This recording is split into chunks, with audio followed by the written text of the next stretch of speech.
as scientific. It's more from an experience-based approach. And I'm going to talk about team building or building a team. And I know we have some parents in here, we have some coaches in here, we have some athletes in here. Quite honestly, it doesn't matter to me who's here. It just because you can put a little spin on this and it'll touch each and every one of you.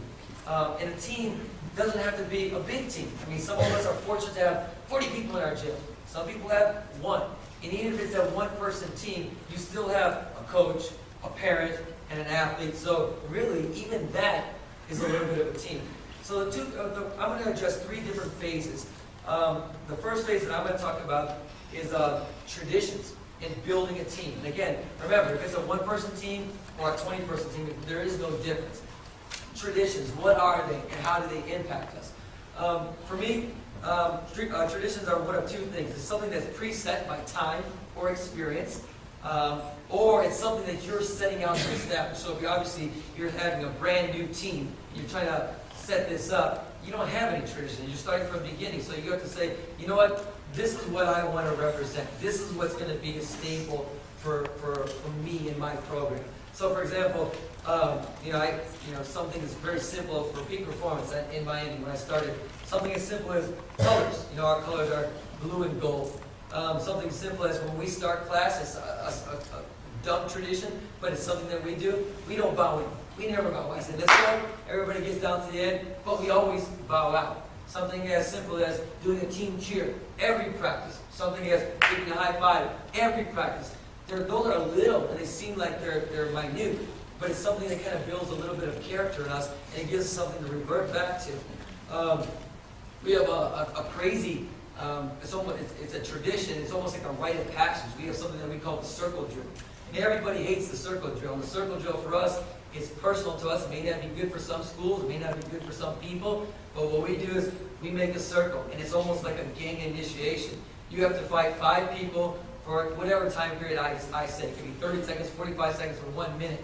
But all you do is you go in there, and the circle is small, so you have nowhere to run, nowhere to hide. The people's job on the outside is to, if you come out, boom, they just throw you back in there like that's a rope, and you just have a small area, and you just have to survive for those 5 matches. And it's a test of character, it's a test of will, it's everything. And all you think, man, that's pretty easy. But every 5-person's job when you get in there is to kick and punch and hit you as much as possible. And sometimes I use it for a punishment if I don't think people are performing the way they need to. Sometimes if a parent bothers me, I put the kid in there. Sometimes it's just a rite of passage. It's like everybody knows at some point you have to go into the circle. And it may be this week, it may be next week, it may be a year down the line. And again, that's me and my crazy thinking, but it's a tradition for us, and it works pretty well for us. So again, the traditions, what are they? They're something that you just developed over time, or it can be something that you're just trying to set out to achieve. So how do the traditions contribute to our success or impact us positively? First of all, I think it gives your program an identity. For me, it gives us a value system. Let me go back to it as an identity. Peak performance, the Danish people can attest to this. They've been to Miami 20 different times over the last 10 years. So one of the first things that we have, if you come to our gym, is they're tough. You can say they're skillful, you can say they're fast, you can say they're flexible. Maybe. But what you'll say is they're tough. They train hard, they're mean, they're aggressive, and they fight back and forth really hard. So that's our identity. Our identity, and for me, that's so important because I think everything builds from there. I can teach strategy and technique and gamesmanship somewhere down the line. But at the beginning, I want you to be strong, tough, aggressive, and willing to go through the day in and day out grind that I know that it takes to be a good fighter. So that was kind of, our identity as a team. But maybe more importantly, it gives us a value system. It teaches us what's good from bad, right from wrong. You say, well, what does a value system mean in sport? Well, you know what? There's a right way to train, and there's a wrong way to train. There's a good thing to do to somebody, and there's a bad thing to do to somebody. I can kick you in the face because I'm trying to score a point, or I can kick you in the face because I'm being malicious and I'm just trying to take advantage of you. So that's the good and bad, the right from wrong. But again, if you have the right traditions and you have the right value system, it's gonna impact you positively.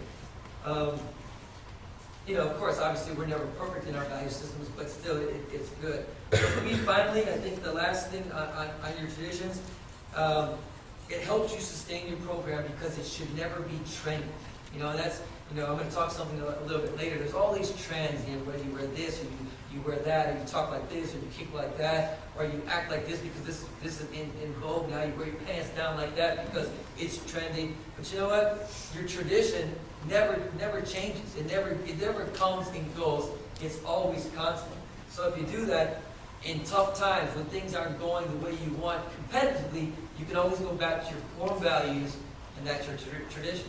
If you think about that, that's kind of life, right? Back in the old days, they said, traditions were families ate dinner together, families went to worship together, families did this together, and that was their tradition that they never let go. My tradition is we eat dinner at 6 o'clock, everybody. Good or bad, I don't know, but that's our tradition, and we can always go back to that. So as you're building a team, you have to stand for something. Something has to be able to hold you together. All right. So for me, it's an overlooked thing. Everybody wants to get fancy, but tradition, your core values, is going to be what holds your team together. Which takes me to the second thing. The second part of creating a team or building a team is to have some kind of boundaries. And for me, the boundaries are going to set limitations to what an athlete can or should do. And the first thing that I believe every athlete should know what they're allowed to do. Hey, you can go to John Smith's Taekwondo school on Saturday. Hey, you can go to a tournament by yourself. You're allowed to do that. I'm not saying that's good or bad, but you're allowed to. They should know what they're expected to do. Hey, you're expected to wear shorts to practice. You're expected to have your chest protected. And then things that you have to do. You have to come on Monday. You have to go to this tournament. You have to make these trainings if you're going to be on a team. And so the boundaries, again, there's things that you're allowed to do, that that you're expected to do, and things that you have to do. I think these are positive things because it kind of gives people like, yeah, okay, now I know what I can do. Now I know what I'm expected to do. Now I know what I have to do. Let me move forward. But then there's also that, if you learn anything from me, you start to see that I'm a little bit of a hybrid of a person. I'm this new school coach, but I also have that little kind of chip on my shoulder, that little meanness and abruptness to me. And for that, I believe in some old school boundaries. I believe in telling people, hey, and I call them negative boundaries. I'm like, you cannot do this. Parents, like in my gym, my parents know you do not talk in my training. There's a zero tolerance policy. You talk, you tell your son or daughter what to do, leave. Go home. I don't need you. I don't want you. Now you've stepped over the boundary, and you've told me how your son or daughter should be coached. There's just no place for it. We can talk upstairs. We can talk in the parking lot. But other than that, that's mine. And I have a zero tolerance policy. I have a zero tolerance policy at the tournaments. If a parent wants to yell at a referee or whatever, no problem. You can do it. But you can never wear this shirt again, and I never want to see your son or daughter again. That's my zero tolerance. But it's a boundary, and it's not to be repressive, but it's the way to stay in control. Because at the end of the day, we have to control our team, or else everyone's shooting off over here, everything disintegrates. That's society, right? Kids can do this, parents can do this, people are doing all these crazy things, and if you let that go long enough, we're in chaos. We're in bedlam. Just everything falls apart. Hence the rules, hence the laws, hence things like that. So even though you have to, you can have these positive boundaries, I don't think it's a bad thing to set the boundaries, on some of the things that may be a little bit more negative. Let's take this control. Not to depress. Yeah, actually, let me say that. The boundary shouldn't be to repress people, but it's in a weird way. It's a way for them to thrive in a structured program. It's a way for them to know their limitations, know what they're expected to do, just so that now the map is a little bit more clear. And the last thing for me in building a team is the maybe a final step is retention. We all want to build our team. We all want our kids to stay involved a little longer. And there's some things that happen to all of us. We lose athletes for money, for injury, for a different sport, boredom, school, work, you name it, and it comes up. But for me, that's just life. And if we use that as an excuse, then we're really just kind of passing the buck. We have to take ownership of that, because these are things that are going to happen all the time. So if we're focused, we're just going to run our program and say, oh well, he quit because he got bored. He quit because he got school, or he had school. He has to go away to school. Then that's something that we should want to control. So, but even more to the point, I mean, those things may happen, from time to time. But even more to the point, I believe that coaches and parents are a bunch of sound-biting people. Sound-biting people. They read a book, they listen to a coach, they see something on TV, and they have all the buzzwords. They have all the right answers to you. I mean, you know how many times I talk to people and they sit in my office like, oh, my son's 100% committed. Oh, no, I just want the best for him. Oh, no, whatever you say, coach, whatever you said. Only for them to get in the car and say, how come you didn't do this? How come you do that? Or we're going to do this. If you don't do this, this is going to happen. So they have all the sound bites. They have, as a coach, athletes are first. Hey, they're the most important thing. The athletes first. I'm second. I can sit back here. You have the sound bite of, you know what? All I care is if they do the best. Just do the best. That's what everybody says. Oh, you know what? We have a long-term plan. We're in this for the long haul. 5 years, 10 years. We're in for a long haul. We have a long-term plan.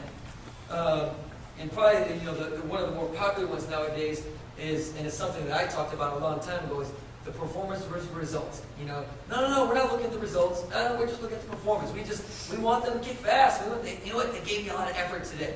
So these are all the sound bites that everybody says. Well, my question for you guys is, as a coach or a parent, can you really handle these statements? Or does your ego interfere with them? So again, let me go back. We're building a team. We have our traditions. We know our style. We have our boundaries. But all of a sudden, when we start to pretend, we want to keep our athletes in there. We want to keep our kids in there. Now all these little sound bites do we have a big enough ego to really believe them? Or, I said, in my opinion, no. I think there's a lot of people who say these things, but they really don't believe them.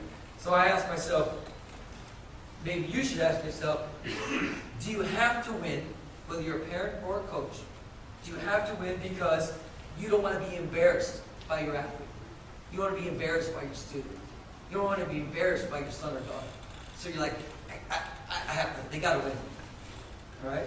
Number two, I have to win because my money has to be well spent.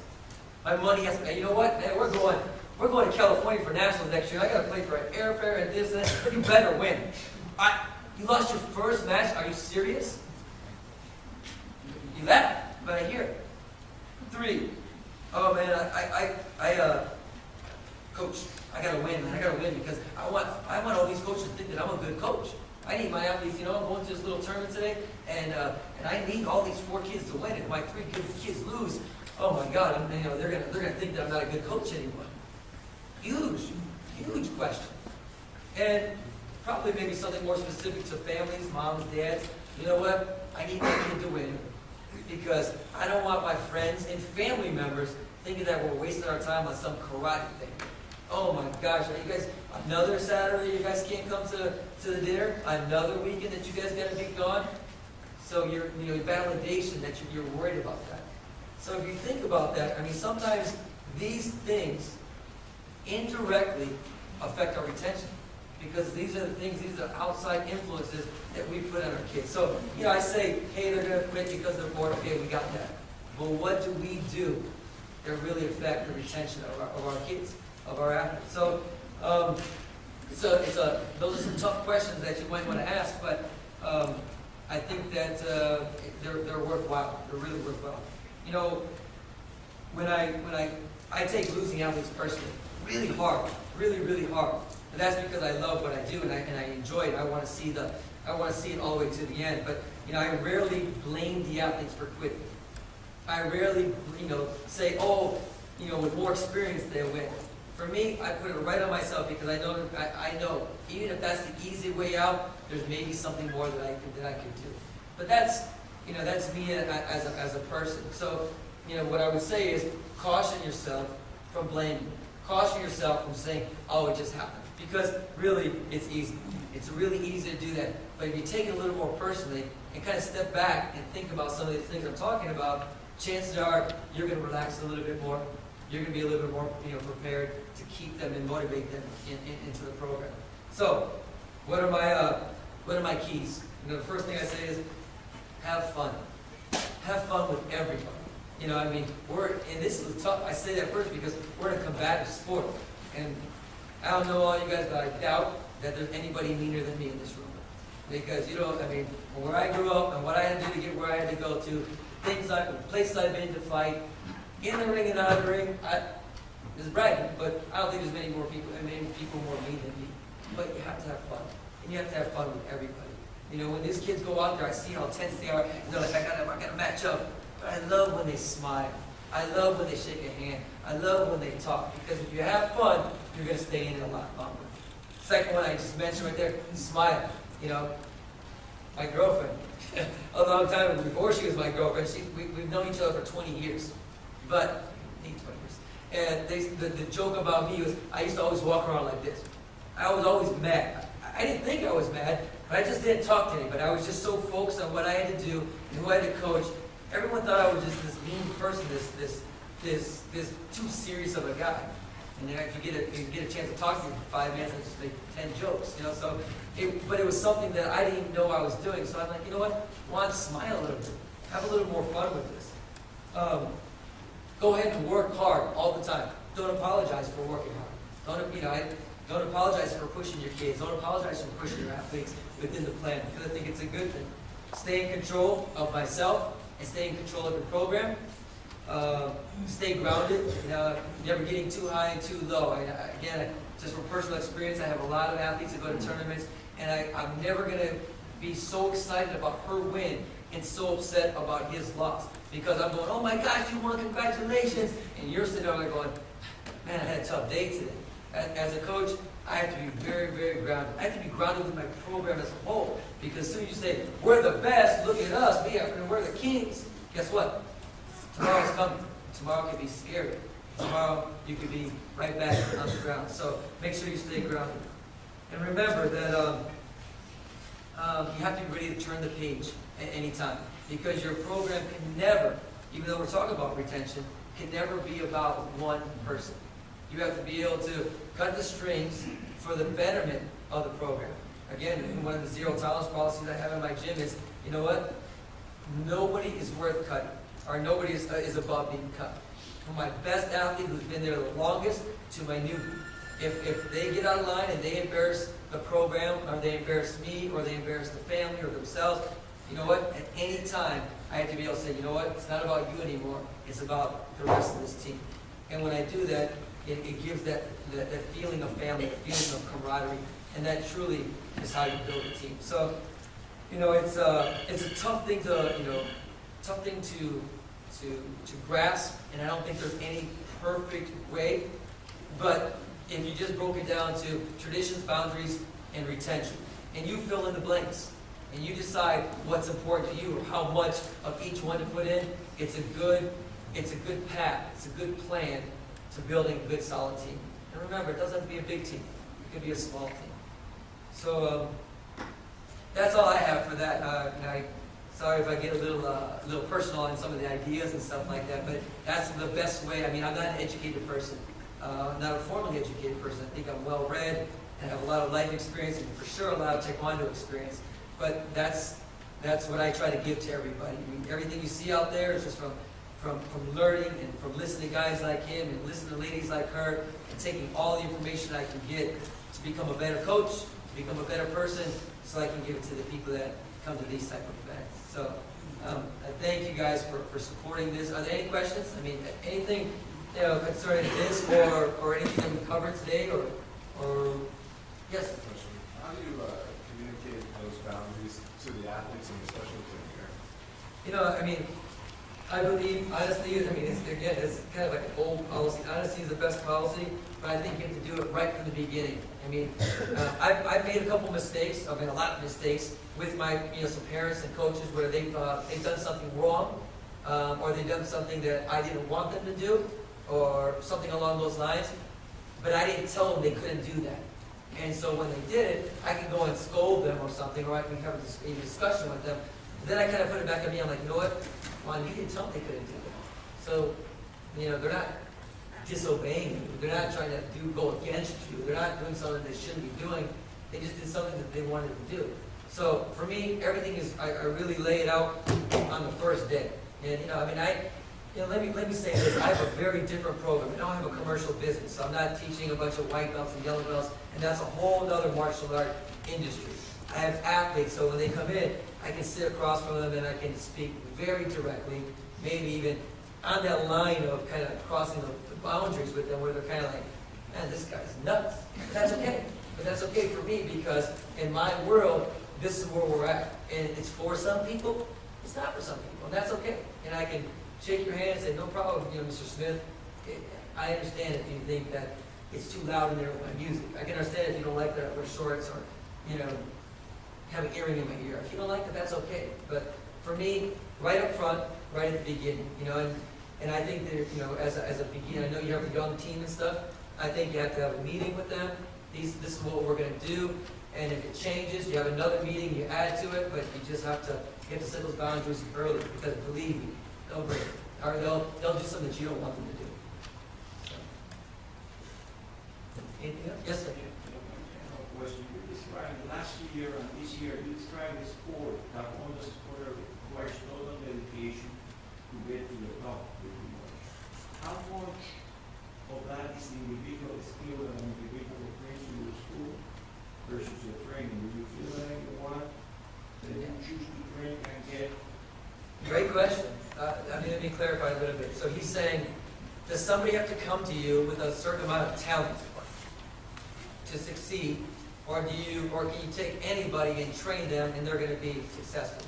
It's a loaded question because there is no right answer to it. I would never guarantee say, give me anybody and I can make them a champion. I would never say that. But I do believe in a structured program, and I do believe in my personal program. I know that I can take people pretty high. I know that I've taken athletes that had no business being in the sport, had no business winning certain things, and next thing you know, they're at the national team trials. And next thing you know, they're making junior teams or senior teams or collegiate teams. I've seen it with the most ungifted athletes, in the country. I use Tony. Tony, stand up. Tony, sit down. He's a midget. The guy's got muscles like, He-Man, but he's 5'8", and he fought in the middleweight division with 6'5" Goliaths. He's not supposed to win. He's undersized, he's too short, he doesn't have the length. How does he win? He wins by tactics. He wins by training. He wins by heart, he wins by intelligence, but he wins by a systematic approach. And so that answer your question, to me, yes. You go to a program that's structured and has a good coach and a good plan. Are you going to be an Olympic champion? I don't know. But do you have a good chance to succeed? Yes, I believe so. I'm not the most gifted athlete. I'm not the biggest athlete. I'm not the fastest athlete, but I did pretty good. And we see it over and over and over again. And to be honest with you, I'd rather take a less talented athlete that has the mental makeup to work hard than a supernatural athlete all the time. Because a supernatural athlete, they'll quit on you. Because their heart is weak, because everything comes easy to them. And the first time they get punched in the jaw, or the first time they get knocked down or lose a tournament, they start to question themselves. It's like the old bully.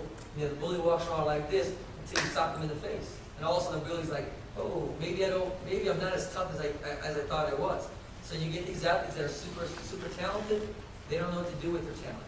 They don't have the work ethic. So, obviously you'd like to have, the combination of two. But I think the sky's the limit. Yeah. Tony's a great example. There's a lot of guys in here that were great examples, come from small gyms with not a good coaching background, somehow, some way. Exactly. No, it's so true. It's so true. Anything else? I could talk forever, guys. Be careful. But really, you take a look around the room. And then think about who is over there today. There's probably double amount of people over there as there are today. So even as dedicated as those people are, you guys have even taken one more step. If this is something that you've heard 100 times, good validation for you. Validation. You're on the right path.